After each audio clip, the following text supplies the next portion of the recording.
currently, the influence of technology, the influence of social media, it's where they're getting that information from, in terms of most of the time it's not correct information. You have young people who know about the issues that come with sexual health, but they don't know the causes, and might not accept the causes. They might blame something else. When they put themselves at risk of unprotected sex, some young girls think because they have contraception, they feel that they're protected. Oh, I can't have a baby, I've got this bar in my arm.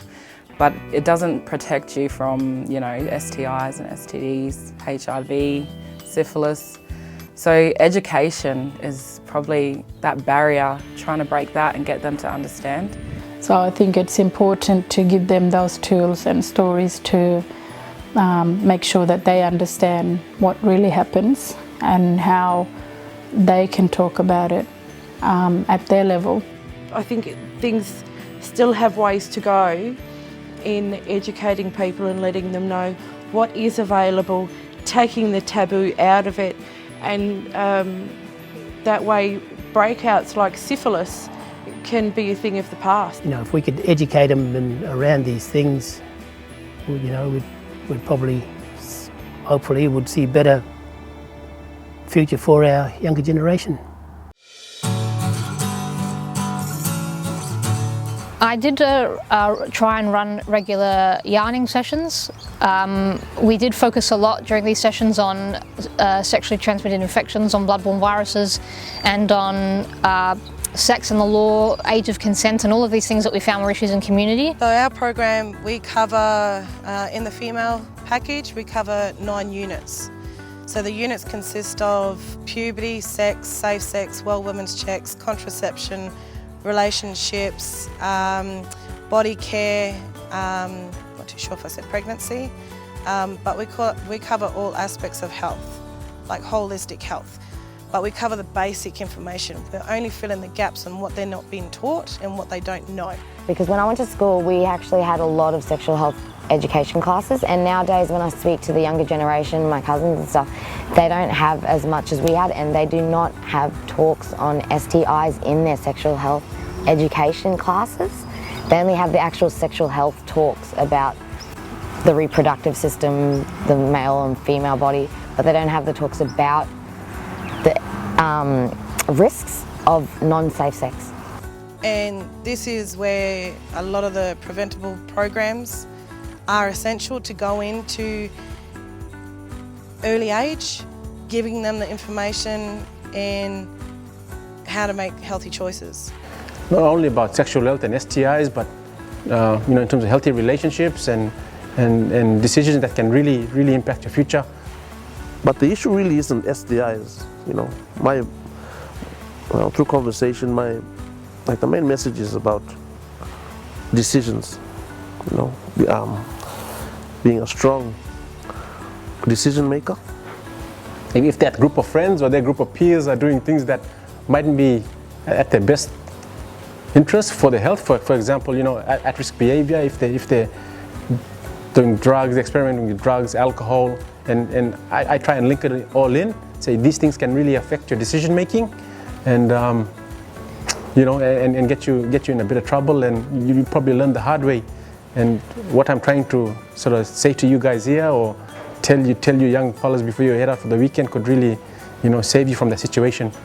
Because everything's linked. Like sexual health is linked to alcohol or drug use, which is linked to, housing issues, which is linked to, education, which is linked to, everything's linked, from this holistic point of view. So I think that we should be living holistically, like especially when we're working with youth, approaching it holistically. Sometimes you have to go with the flow. Sometimes you have to talk, sometimes you can't. But it's just a way of how do you put it and bring it to the community and bring it to the wider community. Why can't we just have people in our community being upfront as well and being straight with the topic, and just reminding people that it's not rocket science.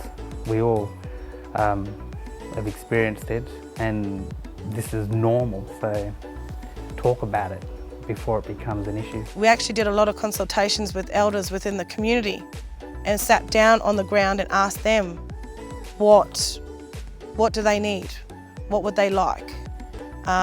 So that's where we actually had that feedback from community itself.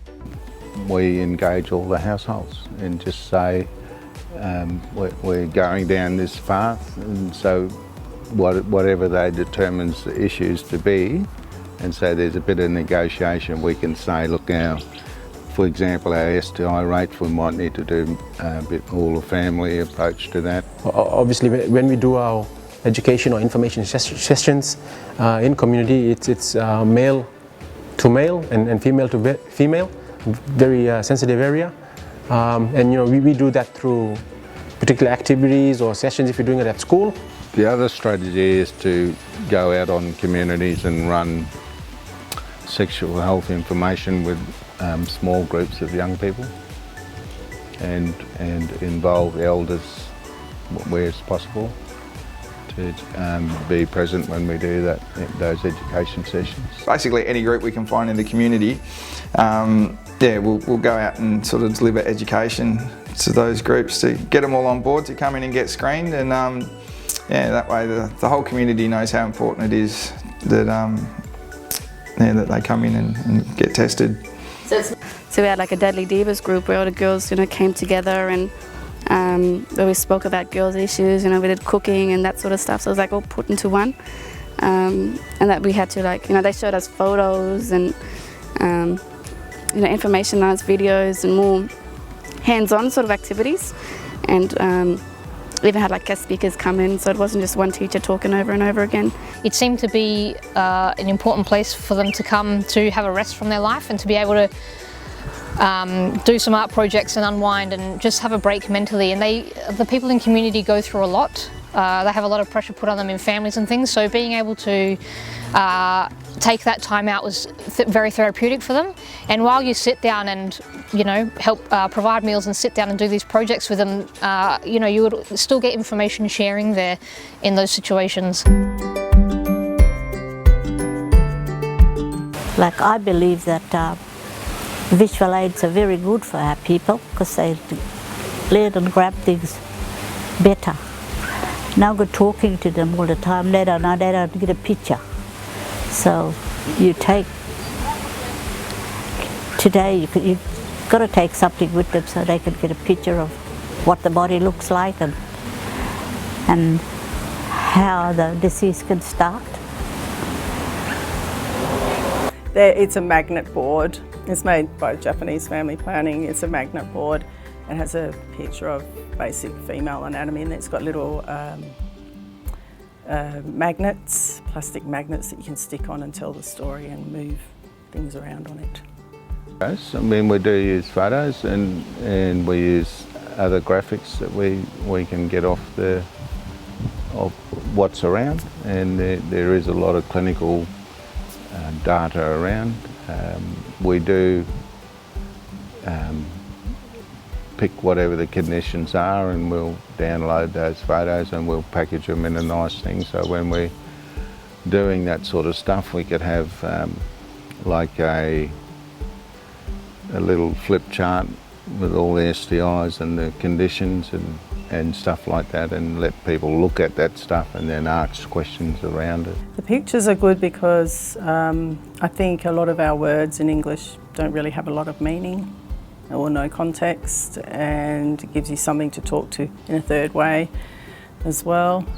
You tell a story, you tell it as a story rather than you could have this, you've got that. You're telling it in a story way. Me as a Yolngu person would just explain it to them in Yolngu Mata, where